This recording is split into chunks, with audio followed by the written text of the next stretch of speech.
নমস্কার সবাইকে, কেমন আছেন? আমার আরেকটি ব্লগে সবাইকে ওয়েলকাম। আজকে আমি ব্লগটি শুরু করছি সোমবার থেকেই। সোমবারে শ্রাবণ মাসে যে প্রথম সোমবার আমি বাড়িতেই পুজো করেছিলাম, সেই পুজোটা এখানে দেখিয়েছি। কারণ আমার ঘরে যেহেতু শিবের মূর্তি রয়েছে, লিঙ্গ রয়েছে, তো আমি ঘরেই পুজোটা করি। আর প্রতিবারের ন্যায় এবারও আমি মন্দিরে প্রথম পুজোটা করেছিলাম। আমি প্রত্যেকটা সোমবার শ্রাবণ মাসে মন্দিরে যাওয়ারই চেষ্টা করি, কিন্তু যেহেতু এবার মেয়ের কলেজে যাওয়ার ব্যাপার ছিল, সেই জন্য প্রথম সোমবারটাই মন্দিরে গেছিলাম। তো কলকাতাতে ছিলাম বলে সেই জন্য আমার পরে দুটো সোমবার আর যাওয়া হয়নি।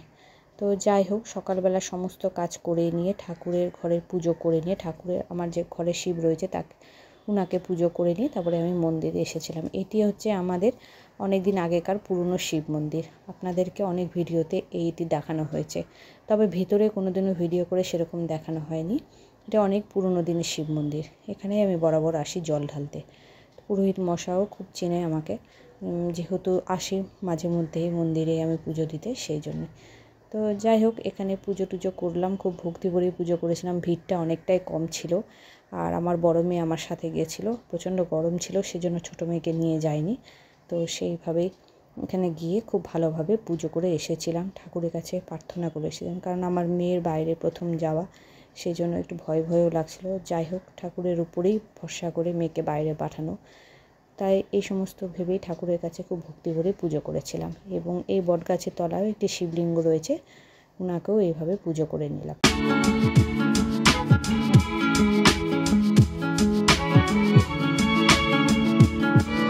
এসে নিয়ে তাড়াতাড়ি করে কাপড় ছেড়ে হাত মুখ ধুয়ে রান্না বসিয়ে দিয়েছিলাম, কারণ সেদিন নিরামিষই করেছিলাম মেয়েদের জন্য, আর আমার হাজব্যান্ডে ছিল তার জন্য। তো রান্না বান্না করে খাওয়া দাওয়া ওদেরকে খাইয়ে, আর আমি সাবুই খেয়েছিলাম।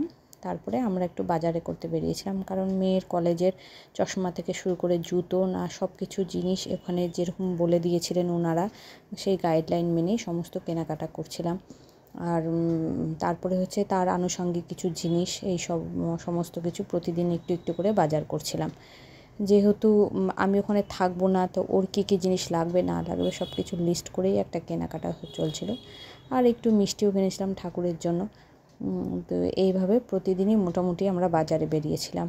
আর ওদের যেহেতু ড্রেস কোড রয়েছে, তো ওখান থেকে কলেজ থেকে ড্রেস দেওয়া হয়েছে, তবে একটা মেয়ের যেগুলো আনুষঙ্গিক জিনিস রয়েছে সেগুলোই কিনে দিচ্ছিলাম, ক্যাজুয়াল প্যান্ট এই সব কিছু। আর ছোটো মেয়েরও কিছু জিনিস নিচ্ছিলাম। আর একটা বড় ট্রলিও নিলাম বড় মেয়ের জন্য, কারণ সে যাবে, তার একটা বড় ব্যাগ লাগবে, তার শীতের সমস্ত জিনিসও রাখা যাবে, এইভাবেই একটা বড় ট্রলি নেওয়া হলো। তো এইভাবেই আমরা প্রতিদিন বেরিয়ে তার জন্য কেনাকাটা করছি।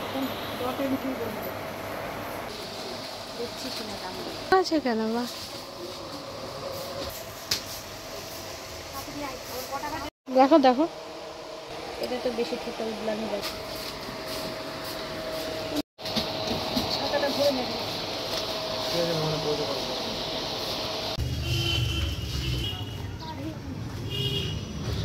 সেখান থেকে এসে নিয়ে হাতে যতটুকু সময় ছিল সন্ধ্যাবেলা একটু চাটা খেয়ে দুজন মিলে কাপড় চোপড় গুছাচ্ছিলাম। কারণ তার কাপড়গুলোই বেশি করে ভালো করে গুছানো হচ্ছিল, কারণ সে যাবে, তার কি লাগবে না লাগবে সেই বুঝে শুনে নিয়ে যাওয়া।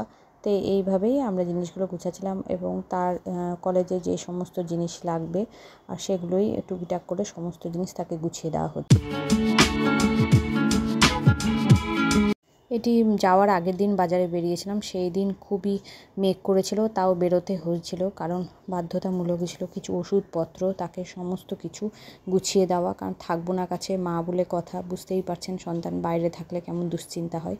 তো যাই হোক, এইভাবে বাজারগুলো আমরা করে নিয়েছিলাম। আজকের মতো তবে ব্লগটি এখানেই শেষ করলাম। সবাই ভালো থাকবেন, ঈশ্বর সকলের মঙ্গল করুক। আজকের মতো তবে এখানেই, টাটা।